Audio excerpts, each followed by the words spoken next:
Welcome to another video.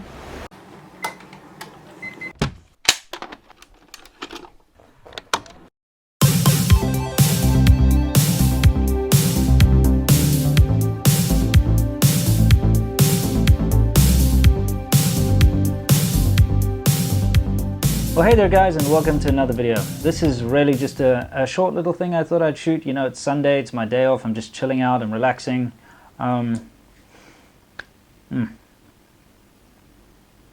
That's delicious. Sorry. For those of you wondering what I'm eating a traditional South African snack, I suppose. Snack, food, whatever. It's called Biltong, and it's very similar to beef jerky, but it's not really the same thing. I'll talk a little bit about that later, since a subscriber actually bought me some of this stuff all the way from South Africa. He bought me a whole load, and I've just been demolishing it. It's almost finished now. So I thought, before I finish it, I should tell you guys about it. But anyway, I just wanted to fill you guys in on a couple of things that are happening. Now, for those of you who have been keeping up, I have a documentary. It's called Conquering Southern China. It's probably the biggest thing I've ever done here in China. It was massive. It was fraught with peril. It was just one hell of an adventure. Got to see a lot of things most people, even Chinese people, have never seen before. And that's going to be coming out very soon. Now, we struggled, I shouldn't say struggle, but we've been trying to get it on TV for a long time now by sending out mails and contacting people in the industry. And it's actually very difficult for us to get it out on TV for a couple of reasons. The first one is most channels that we've contacted say that all their sort of travel type slots are already taken up, and they would need some sort of a big celebrity, sort of how should we say, a very well-known name before they would be able to bump one of their other ones off, because they've got sort of Carl Pilkington's Idiot Abroad, things like that, or that type of thing. So it's kind of difficult to break into the whole TV market. Also, the episodes we shot were half-hour long, so we got 4 half-hour episodes. Turns out the best format at the moment is 1-hour episodes, for TV.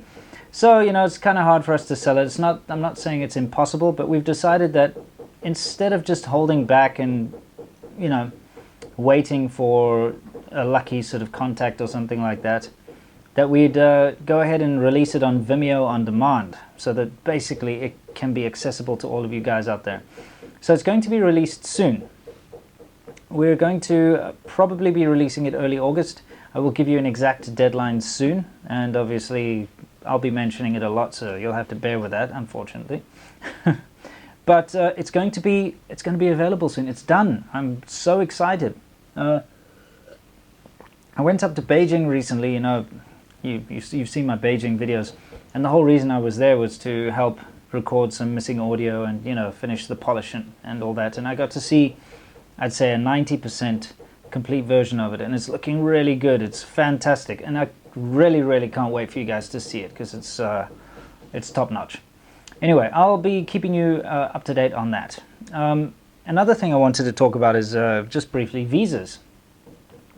Now, because if you watch my risk failure video that I did a while ago, I mentioned that a lot of my work contracts did not get renewed because I basically went on that big trip to do this documentary. I took that big jump, that big risk.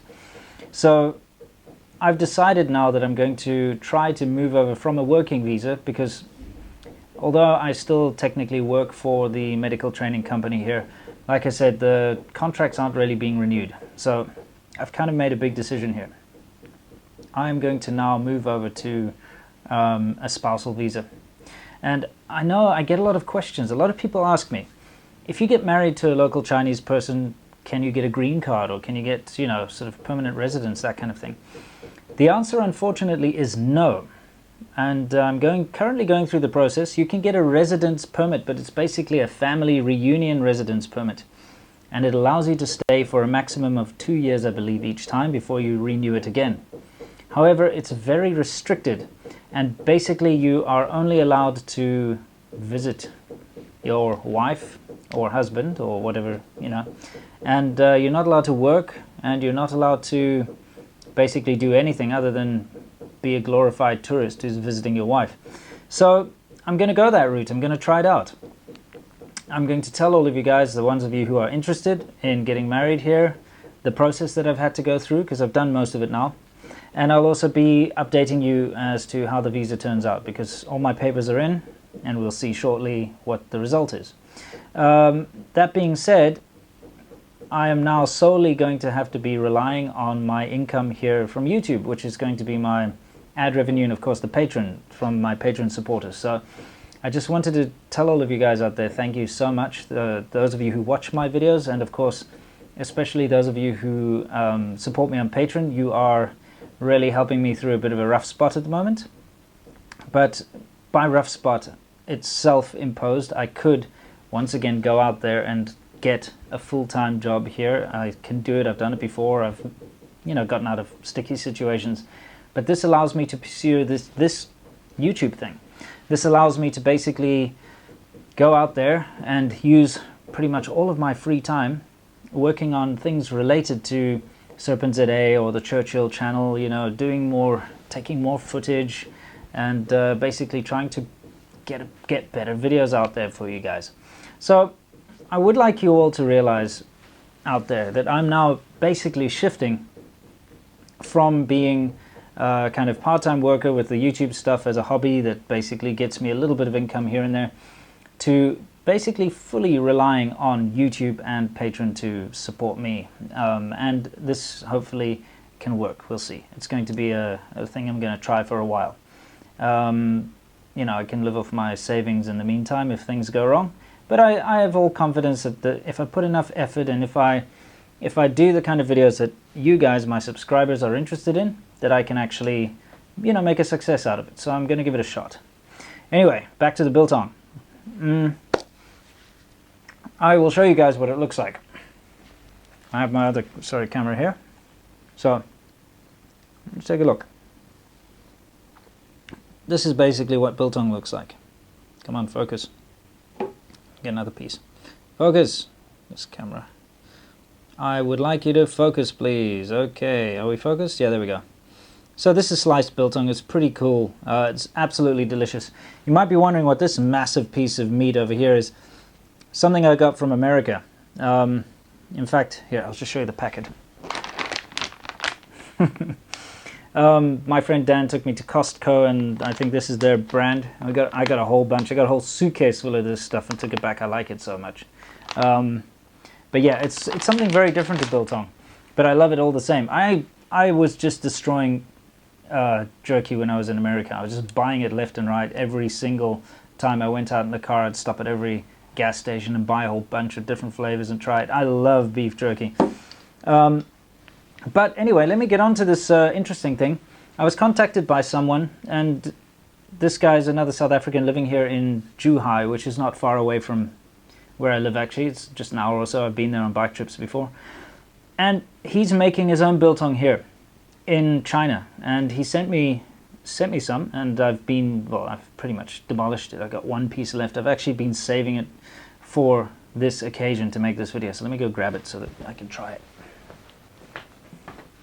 So now you know what the sliced stuff looks like. Here is what a big piece of biltong looks like. Okay, and let's give it a try, shall we?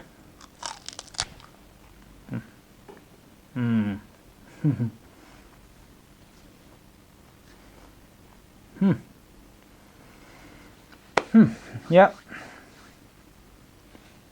Sorry, excuse me. I don't know how the guy does it, because he's obviously sourcing his meat locally, which is, I just hope he's doing his research and getting it from the right place. But that's pretty much like 90% original taste of what you get in South Africa. So I'm kind of excited that there's the option for me to buy biltong here in China. I am going to leave the guy's link down in the description below. So if any of you guys are in China and you want to know what biltong tastes like, well, you've actually got a chance. This is pretty exciting for me. I know probably not that exciting for a lot of you guys out there, but I'm pretty happy about that. So I guess that's really it, guys.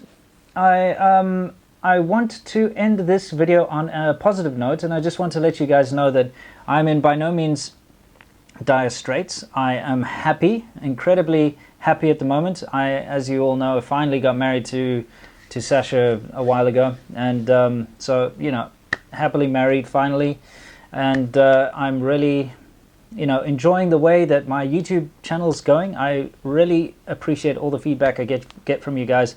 I know I've been getting a little bit of bad feedback from, you know, the sort of 50-cent army, as we call them here, which are all the very ultra-nationalist people. If you say even a small thing, you know, that criticizes China, they will basically go on a rampage, and, you know, but that's just life. I'm used to that. It's not a big deal.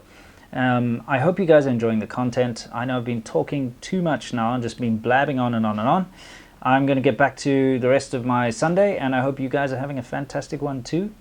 And once again, guys, thank you very much for watching. I think I'll just leave it at that. And until next time, as always, guys, stay awesome.